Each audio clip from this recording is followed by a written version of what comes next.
O Supremo Tribunal Federal foi contrário à tese apresentada por representantes do agronegócio no julgamento que envolve o controle da compra de terras por estrangeiros no Brasil.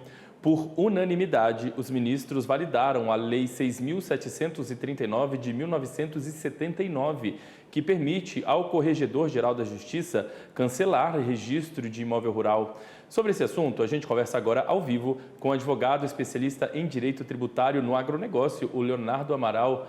Leonardo, bom dia, seja muito bem-vindo aqui ao canal AgroMais, ao Agronotícias, tudo bem? Bom dia, Felipe. Bom dia a todos que estão nos acompanhando. Leonardo, é uma satisfação. Desculpa, é Leandro, né? Leandro, é o. Isso, Leandro. Perdão. Leandro, é uma satisfação em recebê-lo aqui. Eu queria primeiro. A gente podia dividir aqui a nossa conversa em duas partes. Primeiro, eu queria saber o que a Confederação Nacional da Agricultura e Pecuária, a CNA, questionava ali nos dispositivos da legislação, que, pelo que eu vi, entre outros pontos, alegava que a questão poderia trazer insegurança jurídica aí ao setor, enfim. Explica para a gente o que de fato estava em jogo nesse processo antes da gente falar sobre a decisão em si. Sim. Felipe, é uma pergunta muito boa, até para contextualizar o pessoal que está acompanhando. Como você falou, isso é uma lei, tá, de 79. Essa lei, ela disciplina o procedimento extrajudicial de fazer retificações ou até cancelamento de matrículas e registro de imóveis rurais, tá? E essa lei tem um artigo nela, o artigo 1º, que traz um poder para o corregedor de justiça poder cancelar, né, o registro e a matrícula de um imóvel rural, desde que seja por um título nulo, viciado de ilegalidade, ou um título que não pode ser, não poderia ter sido registrado, não está adequado à legislação de registro público, tá? E tem que ter sido feito um pedido de uma pessoa jurídica de direito público, o Estado, o município ou até a União, tá? O que acontece? A CNA, né, nesse ano, no início de 2023, ela ingressou com uma ADPF, né, no Supremo Tribunal, justamente questionando essa possibilidade do corregedor de justiça cancelar de forma unilateral, né, o registro e a matrícula do imóvel. Nessa ação, nessa ADPF, foi argumentado que esse artigo ele afronta o direito do contraditório, né, vamos falar do interessado ali poder apresentar uma defesa. Também foi questionado que esse cancelamento ele poderia só acontecer com uma determinação judicial, jamais poderia ser de forma administrativa, como a lei prevê, né? Então, são esses pontos aqui que a CNA discutiu e, na última sexta-feira, o STF acabou, por unanimidade, negando, né, os pedidos dessa DPF e reconhecendo a constitucionalidade desta lei de 79. Tá? Pois é, Leandro, é exatamente isso que eu ia falar. Então, o ministro Alexandre de Moraes, se eu não me engano, foi ele o relator desse caso e o voto dele foi Exato, seguido por unanimidade, né? Então, é justamente nesse exato. ponto que eu queria entrar agora, sua avaliação em relação ao que o ministro interpretou, enfim, de que maneira seguiu esse voto dele.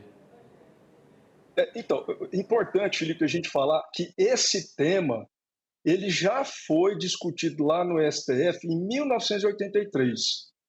Existiu uma ação questionando a constitucionalidade do artigo 1º dessa lei, e na época, em 83, já ficou declarado a reconhecida constitucionalidade. Ponto. Agora, o ministro, né, ele veio e refutou as teses da CNA, dizendo que a lei, ali, o artigo, ele não fere o contraditório. Por quê? O que a lei prevê?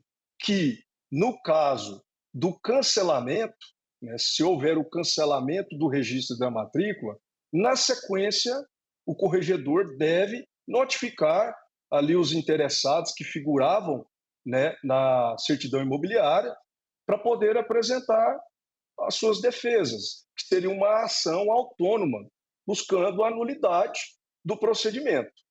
Então, o que o Alexandre de Moraes, o ministro, quis dizer é que não há desrespeito ao contraditório. O que há é uma inversão. Primeiro você cancela para depois abrir o contraditório.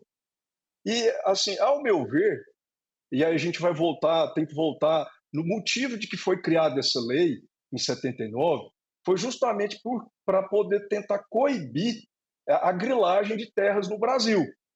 Na época, os corregedores, né, dos estados verificaram, detectaram a criação de títulos com a participação de cartórios, né, de títulos de propriedade em áreas públicas.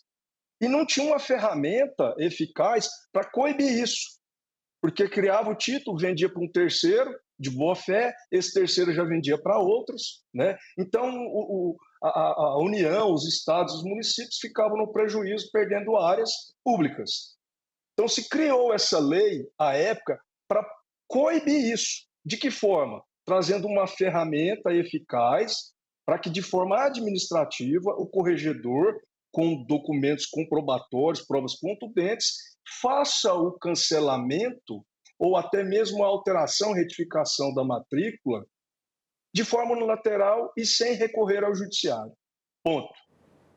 O fato é que hoje nós temos pessoas que adquiriram áreas já há bastante tempo com esses títulos, cuja origem é um pouco questionada, né, que já investiram tanto patrimônio, né, e que agora poderão, com a validação aí do STF, né, de um dia para o outro, terem as matrículas dos seus imóveis cancelados.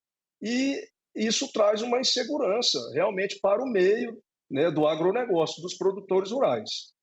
E como já foi feita a validação do STF, o meu posicionamento, que decisão a gente tem que respeitar, tem que cumprir. Importante agora que os proprietários fiquem atentos, né, para que, se caso tenham, sofram algum tipo de situação nesse sentido, procurem especialistas para poder ingressar com as ações competentes, tentando cancelar esses atos que podem ser configurados arbitrários. Muito bem, essa ação então não tem mais o que ser feito em relação a ela, ela vai ser cumprida, né, a decisão do ministro, e agora se a CNA ou outra entidade quiser voltar a essa questão, precisa começar tudo de novo. E teria que ser com outros argumentos, né? Não poderia repetir os mesmos argumentos aqui. Muito bem, Leandro.